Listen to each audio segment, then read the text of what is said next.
মাধ্যমিক পরীক্ষা দিতে যাবেন তারা যেন বনের মধ্য দিয়ে শর্টকাট রাস্তা ব্যবহার না করেন।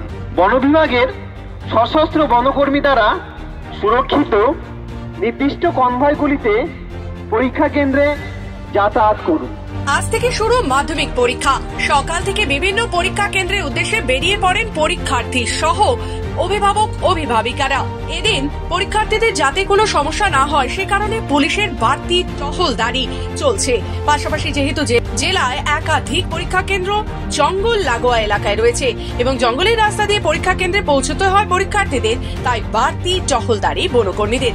এমনকি বন দপ্তরের বিশেষ গাড়িতে পরীক্ষার্থীদের পরীক্ষা কেন্দ্রে পৌঁছে দেওয়ার ব্যবস্থা করা হয়েছে। পরীক্ষা সুষ্ঠুভাবে সম্পন্ন করতে প্রতিটি পরীক্ষা কেন্দ্রে 200 মিটারের মধ্যে 144 ধারা জারি করা হয়েছে। প্রচন্ড পরিমাণে কেটেছে, এখন দেখি কি হয় ফল। আচ্ছা, কোন স্কুলে দিচ্ছে? গার্লসের থেকে ধূপগুড়ি হাই স্কুল। হ্যাঁ, ধূপগুড়ি হাই স্কুল। এই এখানকার ব্যবস্থাপনা কেমন? স্কুলে ব্যাগ নিয়ে ঢুকতে দিচ্ছে না? খুব ভালো, গেটের থেকেই ওরা টোটালটা ক্যাপচার করে নিচ্ছে। আমার ভীষণ ভালো লাগলো। জলপাইগুড়ি থেকে নিজস্ব প্রতিনিধি রিপোর্ট, খবর বাংলা।